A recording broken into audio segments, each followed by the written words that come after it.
और सबसे पहले चाय बनाई।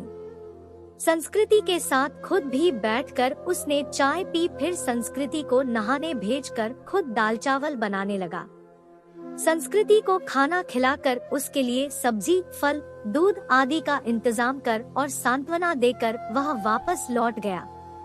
2 से 3 दिनों बाद जब संस्कृति थोड़ी सामान्य हुई और पति की मौत के सदमे से उबरी तो उसे प्रतीक की याद आई। प्रतीक उसके लिए अपनों से बढ़कर बन चुका था, मगर उसे पता नहीं था कि वह कहाँ रहता है, क्या जॉब करता है। बस एक फोन नंबर था। उसने फोन मिलाया तो नंबर बंद आ रहा था। संस्कृति घबरा उठी। वह प्रतीक से संपर्क करना चाहती थी, मगर ऐसा हो ना सका।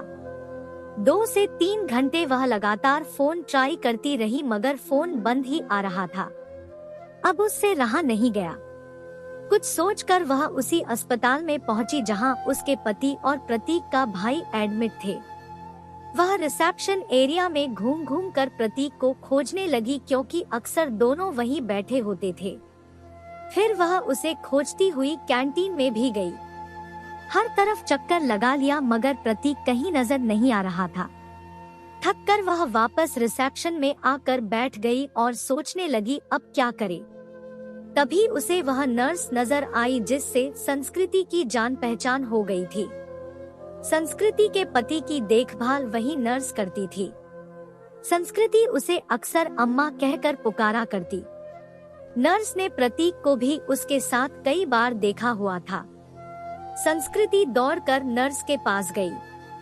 दुखी स्वर में नर्स ने कहा, सॉरी बेबी, तुम्हारे पति को हम बचा नहीं पाए। जो लिखा था वह हो गया, पर यह बताओ अम्मा, आपको प्रतीक याद है जो अक्सर मेरे साथ होता था? उसके भाई का इलाज चल रहा था। हाँ बेबी, उसके भाई की भी तो मृत्यु हो गई। वह खुद भी एडमिट है। उसे भी कोरोना है, और जानती हो बेबी, वह तेरे पति वाले बेड पर ही है, बेड नंबर 125। सच अम्मा, आप उसे पहचानती हो ना? हाँ बेबी, पहचानती हूँ। तेरी बहुत हेल्प करता था, पर अब उसकी हेल्प करने वाला कोई नहीं, अकेला है वह। मैं हूँ ना अम्मा। अब उसके लिए किसी भी चीज की जरूरत पड़े तो मुझे बताना। मैं उसके अटेंडेंट के रूप में अपना नाम लिखवा देती हूँ। ठीक है बेबी, मैं बताती हूँ तुझे। इसके बाद संस्कृति पूरे मन से प्रतीक की सेवा में लग गई। उसके लिए घर का खाना, फल, दवाएं वगैरह लेकर आना, उसकी हर जिम्मेदारी अपने ऊपर लेना, डॉक्टरों से उसकी तबीयत की हर वक्त जानकारी लेते रहना जैसे काम वह पूरे उत्साह से कर रही थी। इस बीच प्रतीक की हालत बिगड़ी और उसे आईसीयू ले जाने की जरूरत पड़ गई। इसके लिए अस्पताल के क्लर्क ने उसके आगे एक फॉर्म बढ़ाया। उसमें मरीज के साथ क्या संबंध है यह लिखकर हस्ताक्षर करना था। संस्कृति कुछ पलों के लिए सोचती रही कि वह क्या लिखे। फिर उसने उस खाली जगह पर पत्नी लिखकर साइन कर दिया। क्लर्क को कागज थमाकर वह खुद में ही मुस्कुरा उठी।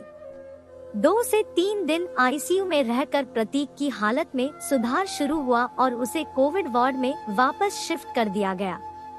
7 से 8 दिनों तक लगातार सुधार होने और रिपोर्ट नेगेटिव आने के बाद उसे डिस्चार्ज भी कर दिया गया। इतने दिनों तक संस्कृति ने भी अपना खाना पीना और नींद भूलकर दिन रात प्रतीक की सेवा की थी। डिस्चार्ज वाले दिन वह बहुत खुश थी। उसने सीधा अपने घर के लिए कैब बुक किया और प्रतीक को अपने घर ले आई। प्रतीक ने टोका तो संस्कृति ने थोड़े शरारती अंदाज में जवाब दिया, मैंने फॉर्म में एक जगह यह लिखकर साइन किया है कि मैं तुम्हारी पत्नी हूँ और इसलिए अब मेरा और तुम्हारा घर अलग अलग नहीं बल्कि एक ही होगा।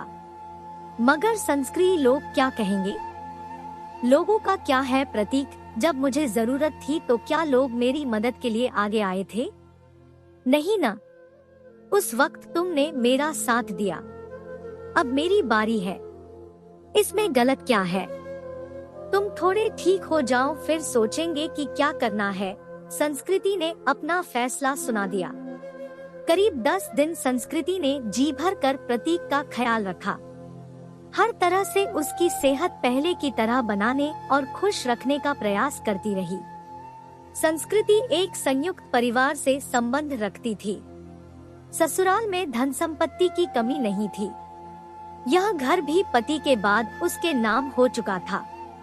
पति ने उसके लिए काफी संपत्ति और गहने भी छोड़े थे। बस एक हमसफर की कमी थी जिसे प्रतीक पूरा कर सकता था। उस दिन शाम में संस्कृति ने प्रतीक के हाथों को थाम कर कहा, जो बात मैंने अनजाने ही उस फॉर्म में लिखा, क्या हम उसे हकीकत का रूप नहीं दे सकते?